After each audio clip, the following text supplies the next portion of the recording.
Bonjour, le 27 mai, nous pouvons faire mémoire de Saint Augustin de Cantorbéry. Saint Augustin de Cantorbéry est l'une des grandes figures missionnaires de l'Occident chrétien. Moine romain, fils spirituel de Saint Grégoire le Grand, il fut envoyé vers une terre lointaine, incertaine, encore largement païenne, pour y rallumer la foi et y planter une église durable.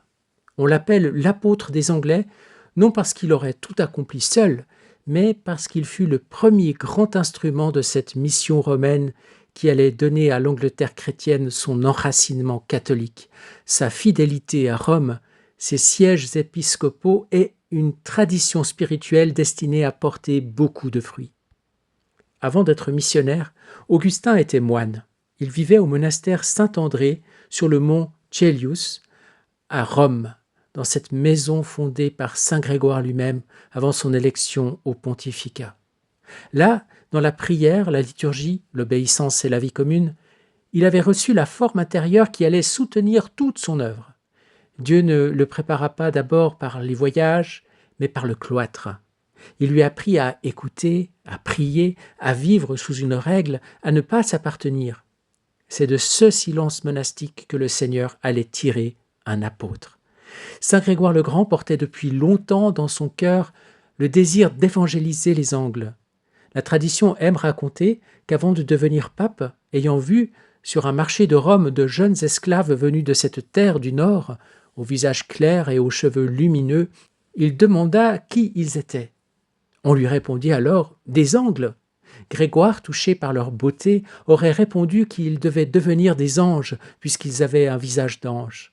Ce jeu de mots n'est pas une simple jolie anecdote. Il révèle le regard du Saint-Pape. Là où d'autres voyaient des étrangers vendus comme esclaves, lui voyait des âmes appelées à la lumière du Christ. Devenu pape, Grégoire ne renonça pas à ce désir.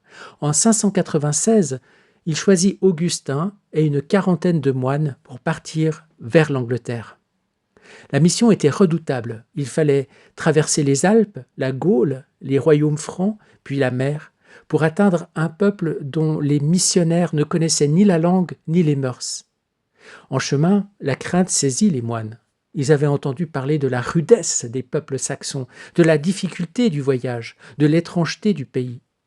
Augustin revint vers Rome demander que la mission fût abandonnée. Mais Grégoire les affermit. Il ne leur reprocha pas durement leur faiblesse, il les releva. Il leur écrivit pour qu'ils ne renoncent pas à l'œuvre commencée au nom de Dieu. La mission reprit donc la route, non dans l'assurance humaine, mais dans l'obéissance. Cette première hésitation donne à saint Augustin une figure très humaine. Il ne fut pas un héros insensible à la peur, il fut un moine qui eut peur, mais qui obéit. Sa sainteté ne consiste pas à n'avoir jamais tremblé, mais à être reparti lorsque l'Église, par la voix du pape, l'appelait à continuer. Il y a là une belle leçon missionnaire. Le courage chrétien n'est pas toujours une ardeur spontanée, il est souvent une fidélité reprise après un moment de faiblesse. En 597, Augustin et ses compagnons abordèrent dans le royaume de Kent. La Providence avait préparé le terrain. Le roi Ethelbert avait épousé Berthe, princesse franque et chrétienne, qui avait obtenu de garder sa foi et d'avoir auprès d'elle un évêque, Liutard. Elle priait dans l'antique église Saint-Martin de Cantorbéry, lieu déjà marqué par une mémoire chrétienne remontant à la Bretagne romaine. Le roi, encore païen, accueillit pourtant les missionnaires avec prudence et bienveillance. Il les reçut en plein air, selon les récits anciens, craignant peut-être quelque pouvoir magique s'ils se rencontraient dans un lieu fermé. Augustin et ses frères vinrent à lui en procession, portant une croix d'argent et une image du Christ Sauveur, chantant les litanies et priant pour le salut du peuple qu'ils venaient évangéliser. Cette entrée est d'une grande beauté. Les missionnaires n'arrivent pas comme des conquérants, mais comme des moines en prière. Ils portent la croix, l'image du Sauveur, le chant de l'Église. Avant de parler, ils prient. Avant de convaincre, ils témoignent. Avant d'organiser, ils rendent présent le Christ. Le roi leur permit alors de s'installer à Canterbury et de prêcher librement. Peu à peu, leur vie commune, leur pauvreté, leurs prières, leur douceur et leur prédication touchèrent les cœurs. Ethelbert lui-même reçut le baptême et beaucoup de ses sujets suivirent son exemple. La conversion du roi n'était pas seulement un événement politique, elle ouvrait à tout un peuple le chemin de la foi. Augustin fut consacré évêque et établit son siège alors à Canterbury. Avec l'appui du roi, il releva une ancienne église chrétienne, la consacra au Christ Sauveur et y fixa le cœur de son ministère. Il fonda aussi, hors des murs de la ville, le monastère des Saint-Pierre et Paul, qui deviendra plus tard l'abbaye Saint-Augustin, lieu de mémoire, de sépulture et de rayonnement dans la jeune église anglaise. Ainsi, la mission romaine ne se contenta pas de conversions individuelles, elle planta des lieux, une cathédrale, un monastère, une communauté stable, une école de prière et de formation. Le pape Saint Grégoire accompagna Augustin avec une grande sagesse pastorale. Ses lettres montrent un sens missionnaire remarquable. Il ne voulait pas que les missionnaires détruisent brutalement tout ce qu'ils trouveraient, comme si l'évangile devait commencer par effacer la nature et la mémoire des peuples. Il demanda que les temples bien construits fussent purifiés, que les idoles en fussent retirées et des autels y fussent placés, et que les coutumes populaires puissent être peu à peu orientées vers le vrai Dieu.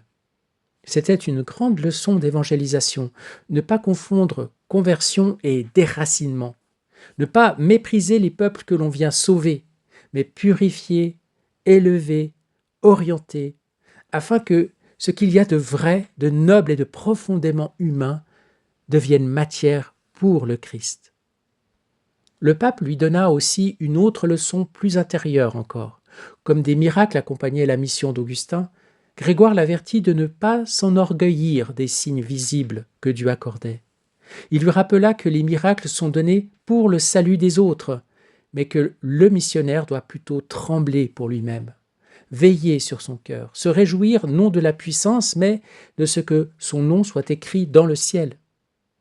Cet avertissement est précieux. L'apôtre peut être tenté de se regarder lui-même dans les fruits de sa mission. Grégoire, en vrai père spirituel, ramène Augustin à l'humilité. La mission appartient à Dieu. L'apôtre, lui, n'en est que le serviteur. Augustin travailla ensuite à organiser la jeune Église. De nouveaux missionnaires arrivèrent de Rome avec des livres, des objets liturgiques, des lettres et des directives. Les sièges de Londres et de Rochester furent établis, confiés à Mellitus et Justus. Le plan de Grégoire était vaste. Il imaginait une église structurée avec des sièges métropolitains, des évêques, des communautés capables de porter l'évangile plus loin. Augustin n'eut pas le temps d'accomplir toute cette vision, mais il en posa les fondations. Il ordonna aussi Laurent pour lui succéder, afin que la mission ne dépende pas d'un seul homme et puisse se poursuivre après sa mort. Tout ne fut pourtant pas simple. Le point le plus douloureux fut sa rencontre avec les évêques et les moines bretons, héritiers de la vieille chrétienté celtique, surtout présente au pays de Galles et dans l'ouest de l'île. Ceux-ci avaient gardé leurs usages propres, notamment pour la date de Pâques, et portaient aussi la mémoire douloureuse de l'invasion anglo-saxonne.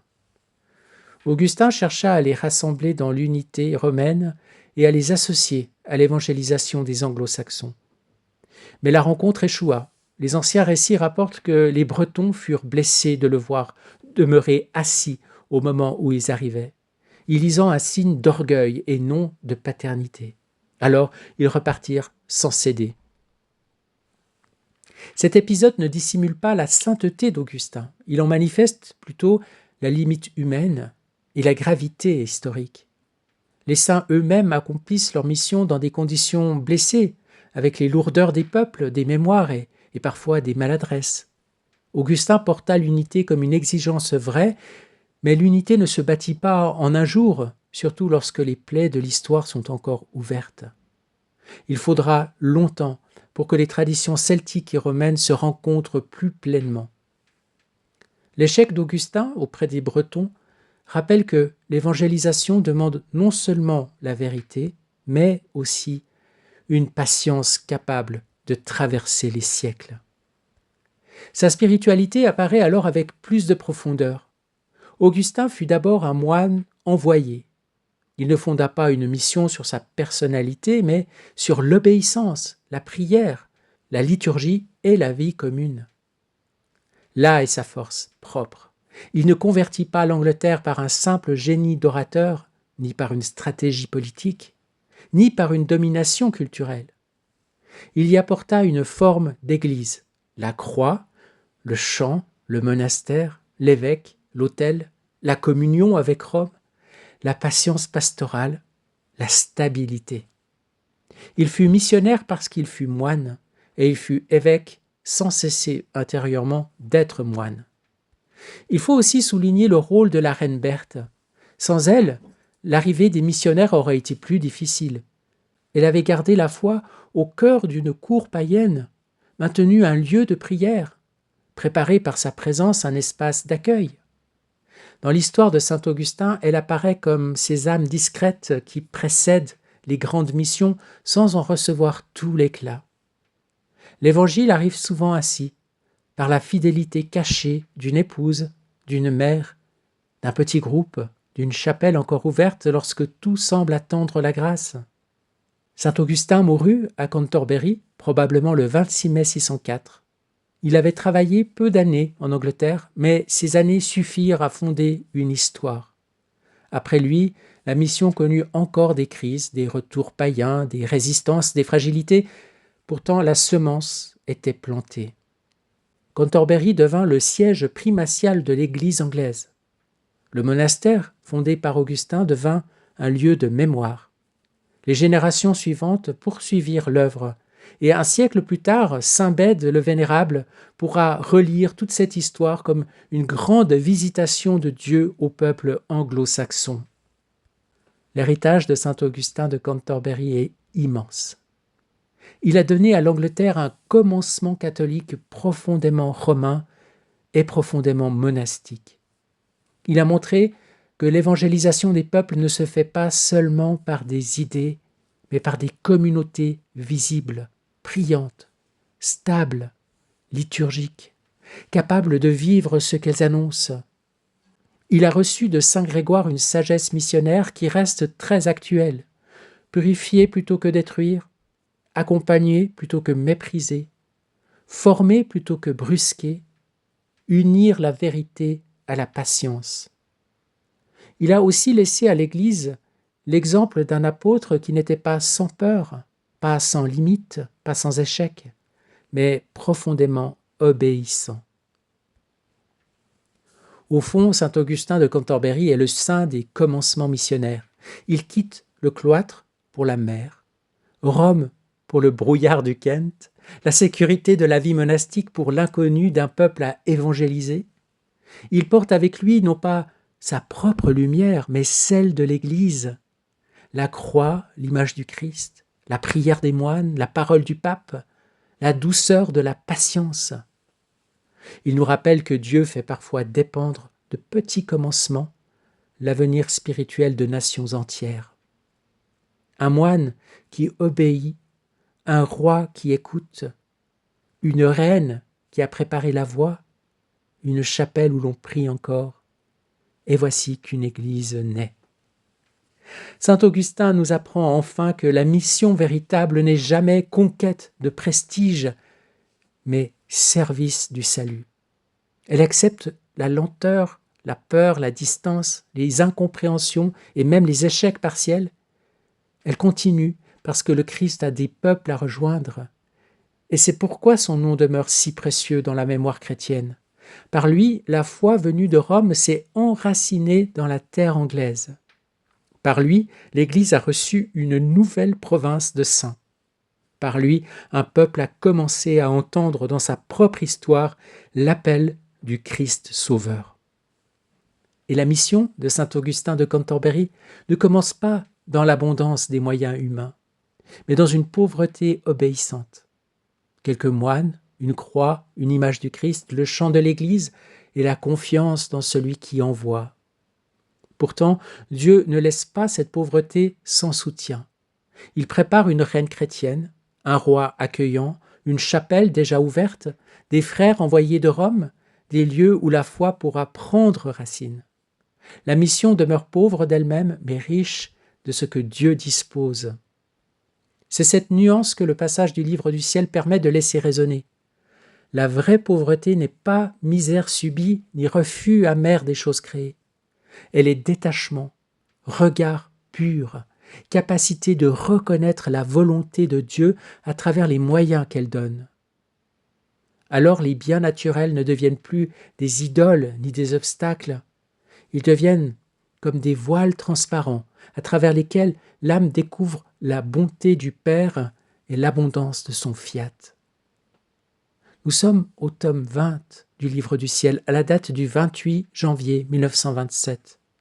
Jésus vient d'expliquer à Louisa que la pauvreté de Jésus et sa mère sur terre n'était pas une pauvreté de nécessité forcée, mais une pauvreté volontaire, spontanée, inspirée de l'amour divin. Et il déclare « Notre pauvreté était une marque d'amour.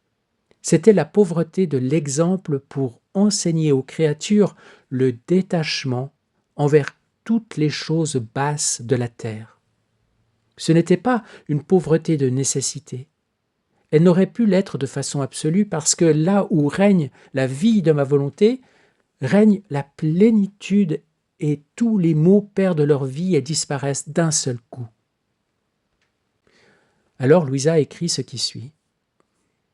Ensuite, comme le révérend père di Francia avait entendu dire que j'étais fiévreuse, il m'a fait savoir que, en cas de besoin, je pouvais puiser dans l'argent qu'il m'avait laissé pour ses œuvres.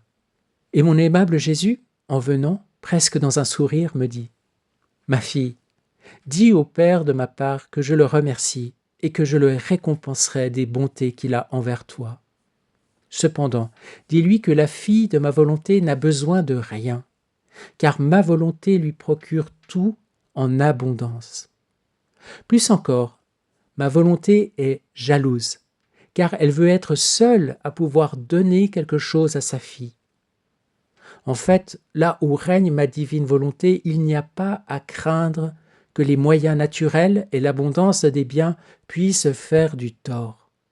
Au contraire, plus elle a de moyens et plus elle est dans l'abondance et plus elle y voit la puissance, la bonté, les richesses du fiat suprême, et elle convertit tout en or très pur de la divine volonté. Ainsi, plus ma volonté donne à la créature, plus elle se sent glorifiée en accomplissant sa vie en elle, en offrant ses propres choses à celle qui la laisse dominer et régner. Il serait absurde pour un père très riche d'avoir des enfants pauvres. Un tel père mériterait d'être condamné. En outre, quelle serait la raison d'être de ces richesses si ce qui naissait de lui, ses propres enfants, menait une existence de difficulté et de misère? Ne serait-ce pas un déshonneur pour ce père et une insupportable amertume pour ses enfants de savoir que, alors que leur père est extrêmement riche, ils manquent de tout et peuvent à peine apaiser leur faim? Si cela était un déshonneur et une absurdité pour un père dans l'ordre naturel, ce le serait bien plus dans l'ordre surnaturel du fiat suprême. Le fiat suprême est plus qu'un père, car il contient la fontaine de tous les biens. Par conséquent, là où il est présent, le bonheur règne ainsi que l'abondance. D'autant plus qu'avec l'âme qui a la possession de la divine volonté, le fiat fait régner l'abondance et administre à l'âme et au corps un regard aigu et pénétrant. De sorte que l'âme pénètre les choses naturelles qui cachent le fiat comme un voile.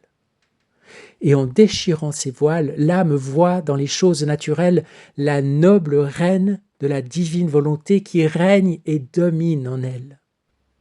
Ainsi les choses naturelles disparaissent pour cette âme. Elle trouve en toute chose l'adorable volonté qu'elle possède. Elle l'embrasse, elle l'adore et tout devient divine volonté pour cette âme. Par conséquent, chaque chose naturelle additionnelle est pour elle un acte nouveau de la divine volonté qu'elle possède. Ainsi, les choses naturelles sont des moyens pour celle qui est une enfant de ma volonté, afin de faire mieux connaître ce que ma volonté fait, peut faire et possède, et jusqu'à quel excès elle aime la créature. Veux-tu donc savoir pourquoi les créatures manquent de moyens naturels, et pourquoi ils lui sont souvent enlevés pour la réduire à la plus sordide misère? Premièrement, parce que les créatures ne possèdent pas la plénitude du fiat suprême. Deuxièmement, parce qu'elles confondent les choses naturelles. Ils mettent la nature à la place de Dieu. Elles ne voient pas la volonté suprême dans les choses naturelles. Elles s'y attachent avec cupidité pour se former une vaine gloire, une estime qui les aveugle, une idole pour leur cœur. Cela étant, il est nécessaire que les choses naturelles leur manquent pour mettre leur âme en sécurité. Mais pour celle qui est une enfant de ma volonté, tous ces dangers n'existent pas. Je veux par conséquent qu'elle soit dans l'abondance et ne manque de rien. Gloire à toi, Seigneur. Béni sois-tu et merci pour ces paroles encourageantes qui nourrissent notre confiance et notre reconnaissance. Oui, l'âme qui vit dans la divine volonté, qui essaye de vivre dans la divine volonté et qui y arrive plus ou moins, ou plutôt que le Seigneur arrive à façonner parce qu'elle se laisse faire, parce qu'elle s'abandonne, parce qu'elle abandonne tout au Seigneur dans la confiance, eh bien cette âme n'est pas en danger de quoi? De s'attacher avec cupidité aux choses naturelles, pour y former sa vaine gloire, une estime qui les aveugle, une idole pour leur cœur. Faisons un bref examen de conscience. Avons-nous des attachements aux choses naturelles? Avons-nous une certaine vaine gloire? Nous attachons-nous à certains succès, à certaines réalisations personnelles? Eh bien, abandonnons, déposons tout ça au pied de la croix et laissons tout ça au Seigneur. Dépouillons-nous de tout ce qui nous encombre, de tout ce qui ferait de nous des êtres attachés aux choses de ce monde, aux choses naturelles. Si on ne le fait pas, le grand risque, c'est que le Seigneur, dans sa grande sagesse, nous les enlève de force. Il le dit, pourquoi les créatures manquent de moyens naturels et pourquoi ils lui sont souvent enlevés pour la réduire à la plus sordide misère, la créature humaine. Parce que, d'abord, les créatures ne possèdent pas la plénitude du fiat suprême, et deuxièmement, parce qu'elles confondent les choses naturelles. Ils mettent la nature à la place de Dieu. Et donc, le Seigneur a ce moyen de mettre notre âme en sécurité, comme il le dit, en nous mettant dans la difficulté matérielle. Pourquoi? Parce qu'alors, si nous manquons, nous ne pouvons pas nous attacher à ce que nous n'avons pas. Et si nous manquons, nous allons nous tourner vers le Seigneur et nous allons devoir compter sur sa providence. Et c'est ce qu'il faut, c'est nourrir notre confiance dans la providence divine. Le Seigneur est très clair dans l'Évangile. Ne vous souciez pas de demain. Demain s'occupera de lui-même. Tous vos cheveux sont comptés. Nous devons entrer vraiment dans cette perspective de confiance en la providence. Et l'âme qui vit dans la divine volonté, c'est ce qu'elle fait.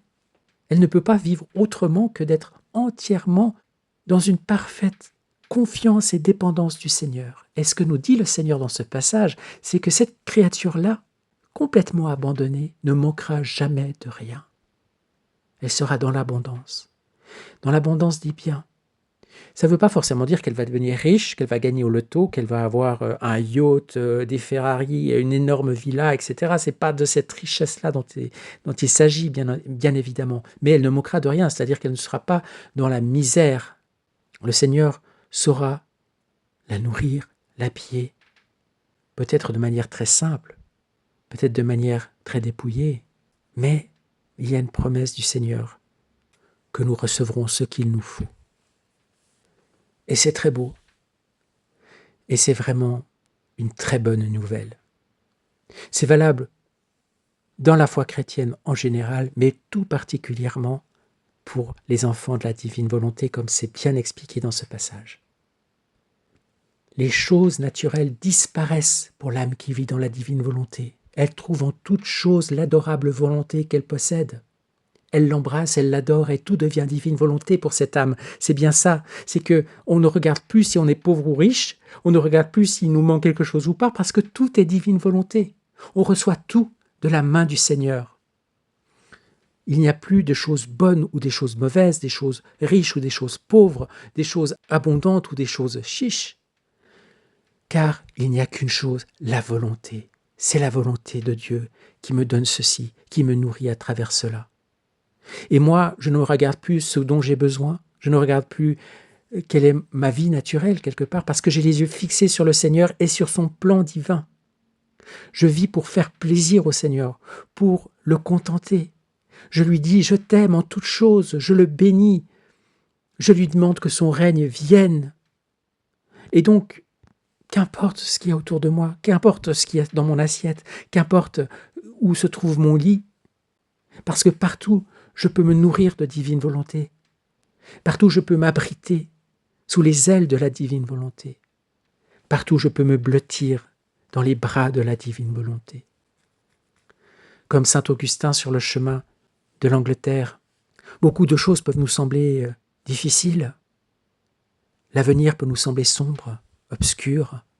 Nous pouvons être confrontés à des choses très compliquées dans notre vie personnelle, naturelle. Mais confions-nous au Seigneur, ayons confiance, et notre confiance sera le moteur même de la providence. Plus nous nous confions au Seigneur, et plus la providence pourra agir dans notre vie. Et ayons cette grande certitude que le Seigneur prendra soin de tous nos besoins si nous voulons bien vivre dans la divine volonté, et que notre seule intention, c'est de l'aimer, et que notre vie soit un chant d'amour pour lui. Gloire à toi, Seigneur. Je le crois, je le veux. Viens, Seigneur Jésus. Nous nous fusionnons, Seigneur, dans ta divine volonté et nous voulons récapituler et faire nôtre tous les actes de la vie de saint Augustin de Cantorbéry. Depuis le premier battement de son cœur jusqu'à son dernier souffle, avec tous ses actes, tous ses pas, toutes ses paroles, toutes ses décisions, toutes ses émotions, toutes ses joies et toutes ses peines. Et nous voulons déverser, Seigneur, toutes tes qualités divines pour imbiber cette âme de ton être suprême. Nous voulons le plonger dans le grand bain de lumière de ta divine volonté. Et dans ta divine volonté, Seigneur, nous voulons tout réordonner dans l'ordre divin et apposer le sceau de la divine volonté sur chacun de ces actes. Et nous voulons t'offrir le tout avec notre amour, au nom de tous et pour te remercier, te bénir, t'adorer, te glorifier et te rendre grâce, Seigneur, au nom de tous et pour tous, parce que nous t'aimons et nous voulons que tu viennes régner dans notre cœur, dans le monde entier, chez les Anglais et partout dans le monde. Nous voulons que ta volonté, Seigneur, domine partout dans l'Église, chez les évêques, les prêtres, les moines, les missionnaires, dans tous les peuples, chez les rois de la terre, les reines, le petit peuple, partout, Seigneur. Que tu sois vraiment, enfin, reconnu pour ce que tu es, notre Créateur, notre Sauveur et notre Sanctificateur, notre vie, celui qui vit en nous et par qui nous vivons. Oui, que ton soleil divin, Seigneur, se lève en nous en ce jour, que nous opérions en toi comme tu opères en nous, parce que nous sommes unis dans ta divine volonté à chaque instant de notre journée. Reconnaître nos actes comme les tiens, inséparables de toi, parce que nous vivons de ton don. Nous avons confiance, Seigneur, nous le voulons, nous te bénissons, nous t'adorons. Et que ton règne vienne, Seigneur, que ta volonté soit faite sur la terre comme au ciel. Maranatha. Soyez bénis, bonne journée et à demain.